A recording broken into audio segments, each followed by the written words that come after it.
శ్రీకాకుళం జిల్లాలో ఎవరికి మంత్రి పదవి దక్కుతుంది అంటే అటు టీడీపీ వాళ్ళు, జనసేన వాళ్ళు, బీజేపీ వాళ్ళు ఎవ్వరూ కూడా అవునా కాదనకుండా చెప్పే మొట్టమొదటి పేరు అచ్చెన్నాయుడు. ఏపీ తెలుగుదేశం పార్టీ అధ్యక్షుడిగా ప్రస్తుతం కొనసాగుతున్నారు.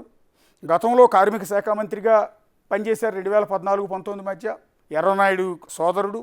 సో ఇలాంటి శ్రీకాకుళంలో పార్టీని బతికించడానికి ఎన్నో కష్టాలు పడిన వ్యక్తి.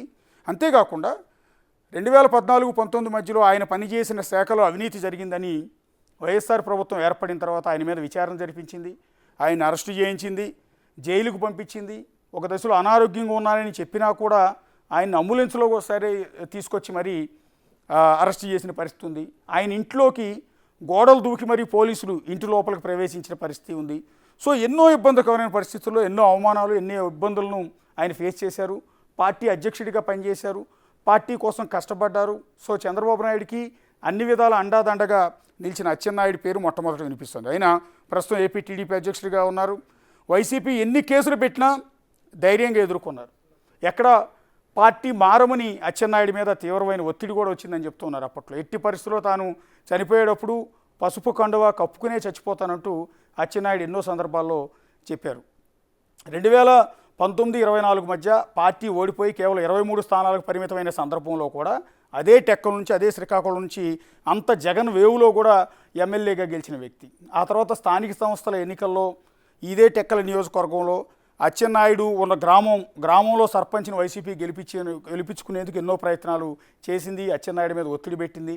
అయినా కూడా వాటన్నిటిని ఫేస్ చేసి స్థానిక సంస్థ ఎన్నికల్లో కూడా తెలుగుదేశం పార్టీని గెలిపించిన అచ్చెన్నాయుడు ఇప్పుడు క్యాబినెట్లో ఫస్ట్ రేస్లో ఉన్నారు. సో ఆయనకి ఏ పోర్ట్ఫోలియో ఇస్తారని మనం చెప్పలేం, కానీ ఆయనకైతే మంత్రి పదవి చాలా గ్యారంటీగా ఉంది అనేది టీడీపీ శ్రేణుల్లో ప్రముఖంగా వినిపిస్తున్న మాట. అండ్ నెక్స్ట్ అదే శ్రీకాకుళం నుంచి నెక్స్ట్ క్యాబినెట్ రేసులో ఉన్న మహిళ గౌతు శిరీష. స్వాతంత్ర ఉద్యమంలో పాల్గొన్న గౌతు లచ్చన్నకు మనవరాలు, గౌతు శ్యామసుందర్ శివాజీ కుమార్తె. ఇటీవల 2014-19 మధ్యలో అప్పుడు వాళ్ళ నాన్నగారు ఎమ్మెల్యేగా ఉన్నారు, ఎంతో సీనియర్ ఎమ్మెల్యేగా ఉన్నారు. ఆ తర్వాత 19-24 మధ్యలో శ్యామసుందర్ శివాజీ ఓటమి పాలయ్యారు. ఆ తర్వాత పార్టీని హ్యాండిల్ చేసింది గౌతు శిరీష. సో ఒక మహిళగా ఎన్నో ప్రాబ్లమ్స్ని ఫేస్ చేసింది, ఎన్నో అవమానాలను శిరీష తట్టుకొని నిలబడగలిగింది.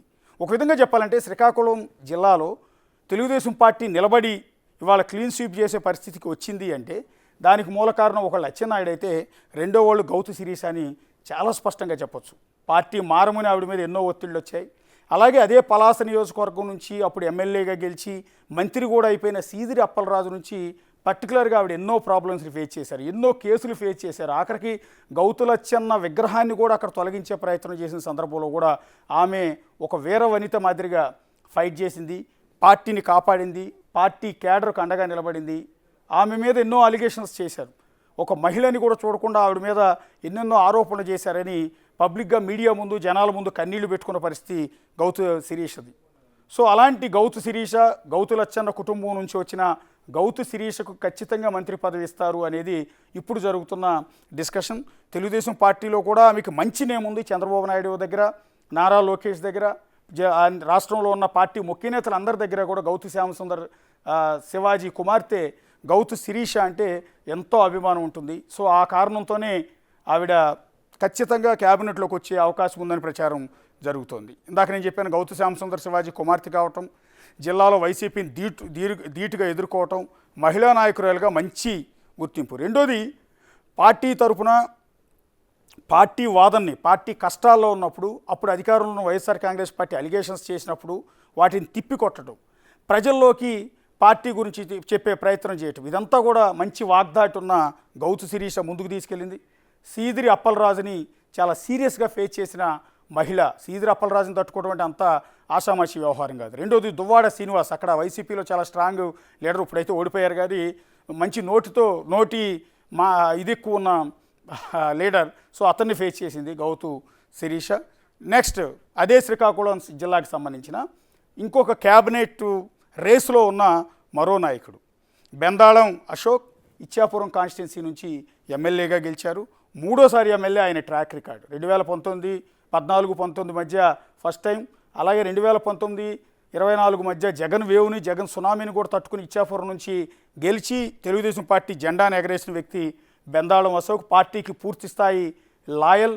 సో ఇచ్చాపురం అది కూడా జిల్లా రాష్ట్రం బోర్డర్ల నియోజకవర్గం ఇచ్చాపురం నుంచి 3 సార్లు గెలిచిన వ్యక్తి, అది కూడా భారీ మెజార్టీతో గెలిచారు. కష్టకాలంలో ఉన్న సమయంలో కూడా పార్టీ జెండాను ఆ జిల్లాలో ఎగరేశారు. ఆ జిల్లాలో గెలిచింది ఇద్దరు, ఒకటి అచ్చెన్నాయుడు, 2 బెందాళం అశోక్. కాబట్టి ఆయనకు కూడా క్యాబినెట్ రేసులో మంచి ఉంది. తర్వాత చాలా మంచి పర్సన్ అన్న పేరు కూడా పార్టీలో ఉంది. పార్టీకి విధేయుడు, పార్టీ చెప్పిన మాట జవదాటడు. గతంలో పార్టీ మారమని ఆయనకి ఎన్నో ఆఫర్లు వచ్చినా కూడా వెళ్లకుండా తెలుగుదేశం పార్టీ కండువా కప్పుకుని ఆ పార్టీలోనే ఉన్నారు. కాబట్టి ఇంతటి విశ్వాసం ఉన్న వ్యక్తి అంటే చంద్రబాబు నాయుడికి అభిమానం ఉంది, లోకేష్కి అభిమానం ఉంది. సో బెందాళం అశోక్ కూడా ఈ రేసులో ఉన్నారు. అంటే ఒకే జిల్లా నుంచి ఎన్ని మంత్రి పదవులు ఇస్తారని మీరు అనుకోవచ్చు, కానీ ఇక్కడ కేవలం రేసులో ఉన్నారన్న డిస్కషన్ మాత్రమే మేము చెప్తున్నాం. ఇందులో ఎంతమందికి పోస్టులు వస్తాయి అనేది మేమైతే చెప్పలేం, కానీ వీళ్ళు రేసులో ఉన్నారు, వీళ్ళ మీద మంచి అభిప్రాయం ఉంది. అంటే మిగిలిన వాళ్ళ మీద అభిప్రాయం లేదని కాదు మా ఉద్దేశం. అర్హత అంటే వాళ్ళ సీనియారిటీ కావచ్చు, పార్టీ కష్టాల్లో ఉన్నప్పుడు కాపాడుకోవటం కావచ్చు, అనేక సందర్భాల్లో పార్టీకి అండగా నిలవటం, వీటన్నిటి నేపథ్యంలో క్యాబినెట్లో వీళ్ళకి అర్హత ఉందని చెప్పే ప్రయత్నం మాత్రమే. అండ్ నెక్స్ట్ ఒకసారి చూద్దాం. అదే జిల్లాకి సంబంధించి కోన రవికుమార్ మీ అందరికీ కూడా తెలుసు. రెగ్యులర్గా అనేక డిబేట్లలో పార్టీ వాదనను గట్టిగా వినిపిస్తూ ఉంటారు. ప్రతిపక్షాలని అధికార పార్టీని ఆ రోజు తిప్పికొట్టడంలో చాలా సమర్థుడు. అనేక కేసులు నమోదయ్యాయి. అది కూడా స్పీకర్ తమ్మినేని సీతారాంకి సొంత మేనల్లుడు కమ్ బామ్మర్ది, 2 పోస్టులు ఉన్నాయి, దశల దగ్గర బంధువు. ఇప్పుడు ఓడించింది కూడా అదే తమ్మినేని సీతారామన్. అంటే తన మేనమామ కమ్ బావ అయిన తమ్మినేని సీతారామును ఓడించి భారీ మెజార్టీతో ఆముదాల వలస నుంచి 2వ ఎమ్మెల్యేగా ఆయన గెలిచారు. 2014-19 మధ్య మొదటిసారి ఎమ్మెల్యేగా గెలిచారు, ఇప్పుడు 2వసారి ఎమ్మెల్యేగా గెలిచారు. ఈయనకున్న అర్హత మంచి వాగ్దాటి, పార్టీ లైన్ని ఎక్కడా కూడా జవదాటకపోవడం, పార్టీ కష్టాల్లో ఉన్నప్పుడు పార్టీకి సపోర్ట్ చేయటం, పార్టీ క్యాడర్ని కాపాడుకునే ప్రయత్నం చేయడం, ఎన్నో కేసులు పెట్టించినా కూడా వాటిని తట్టుకుని నిలబడటం, అనేకసార్లు జైలుకి వెళ్ళి రావటం, పోలీస్ స్టేషన్ చుట్టూ తిరగటం, పార్టీ తరఫున అప్పుడు ప్రభుత్వానికి వ్యతిరేకంగా చేసిన ఆందోళనలు, ధర్నాలన్నింటిలో పూర్తి స్థాయిలో పాల్గొనటం వల్ల మంచి మార్కులు పార్టీ అధిష్టానం దగ్గర ఉన్నాయి. ఇప్పుడు జిల్లా మొత్తంలో సీనియర్ నేత, అచ్చెన్నాయుడు తర్వాత అత్యంత సీనియర్ నేత, ప్రస్తుతంలో జిల్లా టీడీపీ అధ్యక్షుడిగా కూడా ఉన్నాడు. ఇదొక అర్హత. అక్కడ పార్టీ రాష్ట్ర అధ్యక్షుడు అచ్చెన్నాయుడు అయితే శ్రీకాకుళం జిల్లా అధ్యక్షుడు కోన రవికుమార్. ఇతనికి ఉన్న మరో ప్లస్ పాయింట్ ఏంటంటే సొంత మేనమామ కమ్ బావ అయిన స్పీకర్ తమ్మినేని సీతారామును ఓడించడం. తమ్మినేని సీతారాం అనేది ప్రస్తుతం టీడీపీ పైన అనేక విమర్శలు చేస్తున్నారు. స్పీకర్గా కూడా ఆయన మీద అనేక ఆరోపణలు తెలుగుదేశం పార్టీ చేసింది. పూర్తిగా స్పీకర్గా వ్యవహరించకుండా వైఎస్ఆర్ కాంగ్రెస్ పార్టీ కార్యకర్త మాదిరిగా పనిచేశారంటూ టీడీపీ అనేకసార్లు ఆరోపించింది. అదే క్రమంలో తన సతీమణిని ఉద్దేశించి వైఎస్ఆర్ కాంగ్రెస్ పార్టీ నేతలు ఎన్నో ఆరోపణలు చేసిన సందర్భంలో చంద్రబాబు నాయుడు కన్నీళ్లు పెట్టుకున్న సందర్భంలో కూడా స్పీకర్గా ఉన్నది తమ్మినేని సీతారాం. అలాంటి సందర్భంలోనే ఇలాంటి కౌరవ సభను మీరు నడుపుతున్నారు, ఈ సభలో నేను ఉండనంటూ అదే చంద్రబాబు నాయుడు అసెంబ్లీ నుంచి బయటకు వచ్చేశారు. మళ్ళీ ముఖ్యమంత్రి గారు అడుగు పెడతా అన్నారు. ఆ సందర్భంలో ఉన్నది కూడా తమ్మినేని సీతారాం. అందువల్ల టీడీపీ టార్గెట్ లిస్టులో తమ్మినేని సీతారాం పేరుంది. అలాంటి నేతను ఓడించిన ఘనత కోన రవికుమార్ది కాబట్టి క్యాబినెట్ రేసులో ఆయన అవకాశం ఉంది అని కొంత చర్చ అయితే జరుగుతుంది. నెక్స్ట్ నిమ్మక జయకృష్ణ పాలకొండ నుంచి ఎస్టీ సామాజిక వర్గం నుంచి అక్కడున్న సిట్టింగ్ ఎమ్మెల్యే సత్యవతిని ఓడించి అసెంబ్లీలో అడుగుపెడుతున్నారు. సో ఆయనకున్న సామాజిక వర్గం అడ్వాంటేజ్ అవుతుంది.